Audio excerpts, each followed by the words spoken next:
दूध में सूजी घोलकर बनाएं और महीनों तक खाएं। आपके खूब सारे पैसे भी बच जाएंगे और स्वादिष्ट भी बहुत होते हैं। तो चलिए बनाना शुरू करते हैं। Hello everyone, welcome to Sushma की रसोई। तो यहाँ सबसे पहले एक बर्तन ले लेंगे। यहाँ हम जो मेजरिंग कप आपको दिखा रहे हैं, तो अगर आपके पास मेजरिंग कप है तो ठीक है, नहीं तो आप कोई भी कप या कटोरा सेट कर लीजिए। यहाँ हम क्या करेंगे, एक कप जो है दूध ले लिए हैं और आधा कप हम इसमें जो है चीनी ले लेंगे। तो पहले चीनी को इसमें डाल देंगे। इसमें हम 1 चम्मच रिफाइंड ऑयल डालेंगे, जिससे हम खाना खाते हैं, बस वही वाले चम्मच है। और 1 चम्मच हम घी डालेंगे। घी डालने से इसका टेस्ट और भी ज़्यादा इन्हेंस हो जाता है। हो तो ज़रूर डालें, नहीं तो आप रिफाइंड ऑयल ही 2 चम्मच डाल दें।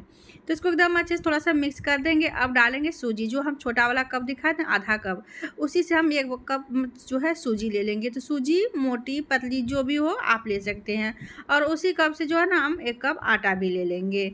यानी 1 कप सूजी, 1 कप आटा और 1 कप दूध, यानी कि टोटल देखो 2 कप हो गया। तो यहाँ हम 3 से 4 चम्मच मूंगफली ले लेंगे। कच्ची वाली ये मूंगफली है। तो मूंगफली को इस तरह करके ना इसमें अच्छे से कूट लेंगे। तो इसको ना ग्राइंडर जार में बिल्कुल भी मत डालिएगा, तो ये इसका जो चूरमान बन जाएगा। तो इसको इसी तरह करके खलबट्टे पे ना अच्छे से कूट लीजिएगा, तो इससे ये बहुत ज़्यादा अच्छा हो जाता है। तो बहुत ही जल्दी भी हो जाता है। इसको भी हम ना क्या करेंगे, इसी में डाल देंगे और अच्छे से पहले सारे को डाल देंगे। और हाँ फ्रेंड्स, अगर आप सबको मेरी रेसिपी अच्छी लग रही हैं तो लाइक ज़रूर करिएगा और चैनल में पहली बार आए हैं तो सब्सक्राइब भी ज़रूर करिएगा। इसमें ना 1 पिंच जो है नमक डाल दिए हैं। तो इसको क्या करेंगे, अच्छे से मिक्स करेंगे। कोई भी मीठी चीज़ में नमक डालने से ना उसका टेस्ट और भी ज़्यादा इन्हेंस हो जाता है। तो ज़रूर डालें, ज़्यादा नहीं, बस 1 पिंच ही डालना है आपको। तो चलिए सबको पहले क्या करेंगे ना, अच्छे से मिक्स कर लेते हैं। इस तरह करके अच्छे से इसको मिक्स कर लेंगे। अगर आपको मतलब ज़रूरत हो तो थोड़ा सा हम इसमें सूजी भी इसमें हम ऐड कर सकते हैं। अभी थोड़ा सा हमको ना गीला नज़र आ रहा है, तो इसको हम जो आधा कप जो है इसमें सूजी और डाल दिए हैं। 2 चम्मच सूजी और इसमें हम डाल दिए हैं। तो अब इसको एकदम अच्छे से इसी तरह करके मिक्स कर लेंगे। और हाँ फ्रेंड्स, वीडियो को तो शेयर करना बिल्कुल भी मत भूलिएगा। बहुत ही अच्छी रेसिपी है, तो ज़रूर ट्राई करिएगा। बच्चे बड़े सभी को ये बहुत पसंद आने वाला है और बनाना भी तो ये बहुत ही ज़्यादा आसान है ना। तो इस तरह करके अच्छे से जो है मिक्स कर दिए हैं। तो हमारा जो है एकदम अच्छे से मिक्सचर जो है मिक्स हो गया। तो मैं अभी आपको पास से भी दिखा देती हूँ। इसकी कंसिस्टेंसी इसी तरह करके होनी चाहिए। इसको हम 10 मिनट के लिए क्या करेंगे, रेस्ट पे छोड़ देंगे, ताकि सूजी भी एकदम अच्छे से फूल जाए। ये देखिए सूजी भी एकदम अच्छे से फूल गई है ना। पहले से ये जो है ठीक हो गया ना, पहले थोड़ा सा लूज लग रहा था डो, तो अब एकदम अच्छे से डो के फॉर्म में आ गया है ना। बस इसी तरह करके होना चाहिए। तो इसको हाथ से इस तरह करके 1 मिनट के लिए मसल देंगे। कहा कि हाथ से मसले बिना तो बिल्कुल भी नहीं होगा, हाथ का ज़रूरत हमें हमेशा पड़ती है ना। तो चलिए इस तरह करके 1 मिनट के लिए इसको एकदम अच्छे से आटे को मिला लिए हैं। तो अब क्या करेंगे, बस ये वाला चम्मच से ना, या आपके पास मेजरिंग चम्मच हो तो उससे भी आप ले सकते हैं। तो 1 से 1.5 चम्मच हम इसमें डाल देंगे। तो इस तरह करके इसको एकदम अच्छे से गोल गोल मतलब शेप में बना लेंगे। तो बिल्कुल इसी तरह करके आपको कर लेना। मैं आपको एक और बना के दिखा देती हूँ। इससे क्या एक ही साइज़ का आपका बन के तैयार हो गया। सारे हम इस तरह करके लड्डू को बना के तैयार कर लेंगे गोल गोल करके। तो चलिए अब मैं आपको पास से भी दिखा देती हूँ। इसी तरह करके आपको कर लेना है। बहुत ही इजी रेसिपी है।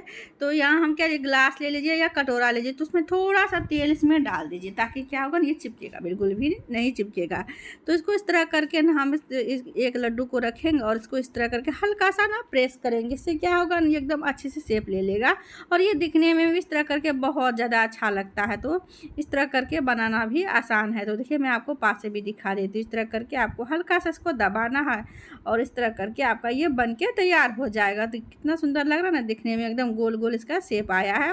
तो इस तरह करके ही आप बना लीजिएगा, बहुत ही अच्छा है। तो मैं आपको एक और बना के दिखा देती हूँ। हल्का सा इसको प्रेस कर ये सारे को इसी तरह करके हम बना के एकदम अच्छे से रेडी कर लेंगे। ये देखिए एकदम अच्छे से ये बन के ना सारा हमारा तैयार हो गया ना। बहुत ही मतलब कि आसान है बनाना, कोई आपको दिक्कत नहीं होगी। पहली बार में इस तरह करके आप परफेक्ट तरीके से बना के तैयार कर सकते हैं। तो चलिए हम इस तरह करके इसको बना के एकदम अच्छे से तैयार कर लिया। सारा हमारा बन के तैयार हो गया है। ये देखिए मैं आपको पास से भी दिखा देती हूँ। मूंगफली की वजह से इसको देखने में बहुत ज़्यादा अच्छा लुक आ रहा है। यहाँ तेल को हम 1 मिनट के लिए मीडियम फ्लेम पे गर्म गर्म किए हैं। तेल को ज़्यादा आपको गर्म नहीं करना है, इस बात का आपको ध्यान रखना, और फ्लेम एकदम लो कर देना है, मतलब जितना आपका लो हो सके आप उतना लो करके ही इसको बनाइएगा। देखिए इस तरह करके चलिए हम डाल देते हैं। एक कड़ा बार में जितना आए बस उतना ही आपको डालना है। तो 2 से 3 मिनट के इसको इस तरह करके छोड़ देंगे, जैसे जब तक ना इसका बबल एकदम अच्छे से शांत नहीं हो जाता तब तक। तो फिर इसको क्या करेंगे ना, चम्मच की सहायता से इस तरह करके अच्छे से जो इस तरह हिलाते डुलाते रहेंगे। अभी इसको पलटना बिल्कुल भी नहीं है, कहा कि अभी बिल्कुल भी नहीं सीखा है, तो इस तरह करके अच्छे से हम इसको कर लेंगे। तो 2 से 3 मिनट के बाद इसको जो है इस तरह करके ही आपको अच्छे से चम्मच से पलटाना है। इस तरह करके देखिए हल्का हल्का सा ना इसमें अभी अब कलर आना शुरू हो गया है।